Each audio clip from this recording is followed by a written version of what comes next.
Hello and welcome to Soph Rants, where I, Sophia Sion, rant about all the things that you need to hear, from mental health to productivity and motivation. I cover it all. So let's get right to it. This week, although this episode is being a little bit late because, as you know, your girl has consistency problems, and also because I already recorded an episode that it's going to be about first interviews and first jobs and things like that and my experiences with it. But I did it with my friends and we were very stiff. We weren't very comfortable with the conversation. And honestly, we didn't say something new. And every single time I'm doing this, I really want to create something that's going to be of value for you and for me as a creator. I would rather wait a little bit more and put out something that is really good, really informing, really creative, really interesting, than to just create. I can never be one of those people that just does things because they have to do it. I do this podcast because honestly, I freaking love it. Okay, so this week, I'm not gonna talk about that. I am going to talk about something more interesting. And you guessed it, we're talking about relationships. So a lot of people know that I've been around relationships since I was 13. I had my first serious relationship then, and it lasted for 5 years, and it was a long distance relationship, especially because it was a relationship where we talked for 6 months online before actually meeting. And yes, I do count that as a relationship. Although I was young, although I didn't know what I was doing, or anything else for that matter. It was basically like juggling or joining the circus. That was the type of a relationship it was. So, in that relationship, I learned a lot of things. But then, as I matured, because we broke up basically when I was 18, soon after, I got into another relationship where I was very possessive, very controlling, and that relationship happened in what was till now the worst period of my life. I was without friends in Ljubljana. It was my first year there. My grandmother died while I was on a festival, and I was lonely. I was still very depressed. I didn't have my own voice, and it was just very, very hard to exist in that moment. And then this guy showed up offering me the moon and the world and everything else. And he personally was very inexperienced. And we kind of, like two misfits fit. And it was a nice relationship, although I have always been a person who, I always say it, like I am very dominant, I am very pushy, I am very honest, and I put everything up front. With me, it's like playing a card game. But I will probably lose because I'm gonna put all my cards on the table immediately. In that relationship, I always thought that it's a negative thing. When we broke up, I thought it was always a very negative thing to feel that possessive, that pushy. And when we broke up, I couldn't sleep for 6 months over guilt, because this was the first time that I felt that I did something wrong to someone who was a good person. When in reality, now that I think about it, it was more about what type of people we are, because he was always a person who was very closed, very, I'm not going to tell you what I think unless you ask me. And I was a person, if you're not going to say anything, I'm just gonna go with my own thing. And that's why that relationship fell off. And right now, like 2 months ago, I started dating a guy that I never met as well. And everything with him clicked. All of the faults that I had in my previous relationship just kind of clicked with this guy. It's not magic. It's compatibility, understanding, growth, maturing, and everything like that. Yet, I was trying to figure out all of the things that I did wrong in my previous relationship. And one of them, the first thing, is rushing. I rushed a lot. With that guy, we immediately got into a relationship, and it was just too fast without knowing each other.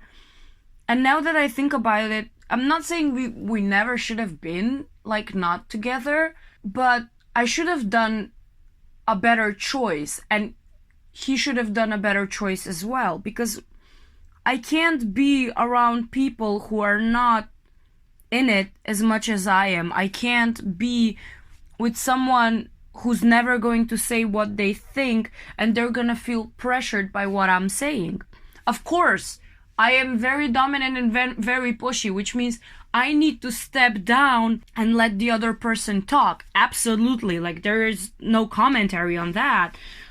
But on the other hand, like, I can't poke you all the time to tell you what you think. It should be a given that you say that something is not right, or you don't feel good, or something like that.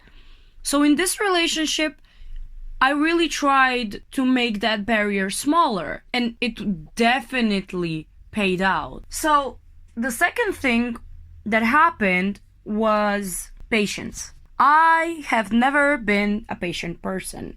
And now that Corona is happening, that I am still recovering after surgery, that just a lot of things are happening, I don't see it as that big of a problem. I had to be patient, and there is nothing else I could do.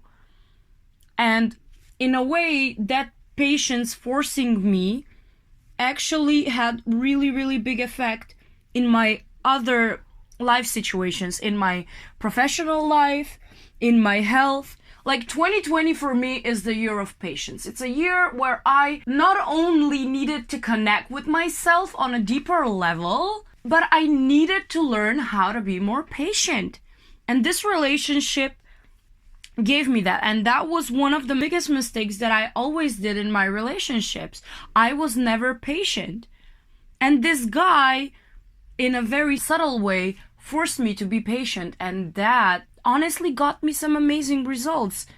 Lowered the amounts of fights that we have, lowered the anxiety, and that is connected to the third thing: overthinking and obsessing. When you have a problem and there is nothing you can do about it because it's not really up to you, it's up to the other person, you have to let it go. You have to do your own thing and let things resolve themselves. Like right now with that guy, we're on a break and he's deciding whether he wants something with me or whether he wants to be friends. Because with everything happening with Corona, we just could never make it work, and it was just very tiring because we could never see each other because of half of Portugal being under very strict lockdown again. And when I think about it, obsessing is such a bad thing. Not only you're going to push that person away, but you're pushing yourself away, as in you're not loving yourself enough. And that's very important. Like, I cannot stress how important it is to love yourself. If you don't believe me, listen to the previous episode on self-confidence and why you need to have it, and everything will become clear to you. Because you need it. You need it to survive. You need it to be a better person. And like, man, what are you doing with your life if you don't love yourself? Seriously, we're all just a bunch of beautiful people given our purpose in this world.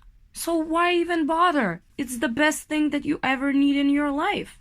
And the third thing that I would like to talk about is letting go when you need to let it go.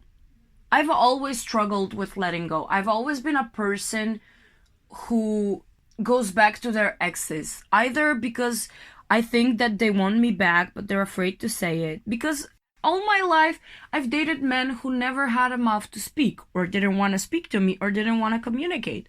But as I grew up, and as I am growing up, I'm realizing that that's not a relationship. It's a thing, but it's not a relationship. It's not a two-way street, because communication is like that, and you need that, and that is very important. And I don't know, with all of this happening everywhere with the world and navigating, I just step away from the situation and I observe myself a little closer, because in a lot of times I thought that it was my ex's fault, that they did something wrong. And truth is, I am not the perfect person. I make mistakes. And me realizing those mistakes and making them better is something that is definitely worth my while. It is worth analyzing and maturing and moving on. And I can see whether this relationship is going to last or not, whether we're going to go back together or not. Not obsessing about it, focusing on this podcast, focusing on my work, focusing on my writing, and just focusing on me and being present in the moment that I'm living without dwelling on the past is such a big bonus for me. And it's very important. And eventually it might even make it better, because one of the biggest mistakes I made in my previous relationship was constantly asking whether he made up his mind, whether he wants to go back together. And no, as if I don't want to be pushed by people. I shouldn't push people around, and you shouldn't push people around. Then again, no one should push anyone around. And we're old enough and we're mature enough to understand that. And that's why we should practice it, because that's the point of it. So, I don't know, just like stepping out of my comfort zone and holding on before I say something that's gonna probably 90% makes matter worse and gets him like 3,000 kilometers away from me in a whole not different country emotionally is not worth it. Because obsessing means that I do not have faith and trust in me. And I don't trust myself that I am good enough to keep this person in my life. And this one really smart person said it. Self-love is when you know that you need to let go. And sometimes you need to let go. Don't get me wrong, it hurts. It kills me. Like, I was crying for 2 nights straight. But you have to let it go and see if things are going to work out. There's nothing in this life that you can force it. And that's the 4th mistake I made. I was so pushy that I always wanted things to be made in my own way. And that's not how it works. Definitely. Because you need to let people understand how they feel and make up their mind. And some people would say, oh, if they take their time to think, that means they don't want me enough. Actually, no. That is a very selfish way of thinking, because you have to let people value and see everything, because sometimes people have a lot more going on except their love life. They have their families, they have their professional lives, and a lot is going on. And you can't blame someone if they just want to see if that's what it is for them. And you can do that by not pushing them, by not forcing them to make a decision. And you need to realize that people need time. And that is a completely valid reason. I'm not saying put your life on hold. If something better comes along, if you're broken up, you should take the opportunity and you should explore all the opportunities you have. And if that person comes back around, you can have an honest talk with them and be like, hey, well, you were gone. Some things have happened. And it's not that I don't like you. I just moved on. And some people move on a lot faster. Some people move on a lot slower. For my previous relationship, it took me almost 3 years to get over him. And honestly, I'm not even sure if I am completely over him. And that's normal, because some people leave very important traces in your life as people, as partners, as friends, and as everything else. And that is completely understandable. And you shouldn't force that process. Like, personally, for me, rebounds are awesome, and I function like a guy, basically. So, like, I get out of a relationship, do something stupid, go with another guy, and after that, I feel shitty for like a year or 6 months or whatever. And that's just how it's been for me.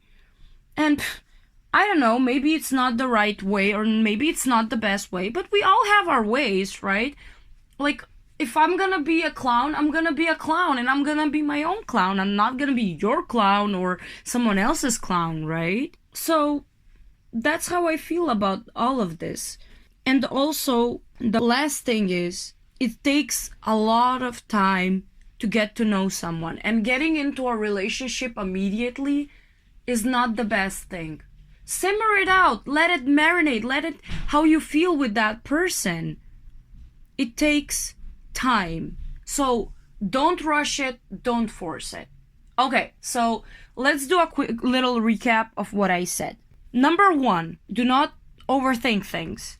Let things pass. Number 2, learn to be patient. Because if you're not patient, you can push people away from you, and that's not what you want. Third, if you need to let go of someone who is not right for you and you are aware of that, don't ignore the red flags, because it's only gonna get harder with time. And number 4, put yourself first. Even if you break up, even if you're still together, put yourself first, because you are the number 1 person in your life. I cannot stress this enough, and I'm gonna stress this in all the podcast episodes. You are the number 1 important person in your life, and that should not freaking change. That's how it's supposed to be, and that's the way it is. Put yourself first. Love is important, but not as important as self-love. So this is all for this episode. It's a bit of a shorter episode, but I don't know. I just felt like it, so. And if you like my content, please share it. Let everyone hear my thoughts and your thoughts, and let us connect. Text me, DM me, find me on Instagram, find me on Facebook. Like this video, comment, share, subscribe to my YouTube channel. I really try to put out new episodes every Sunday at 8 o'clock in GMT+2. That's European time. And I guess this is it. Like, love yourself, think about yourself, love my stuff, comment my stuff, share my stuff, and I will see you in the next episode. Bye!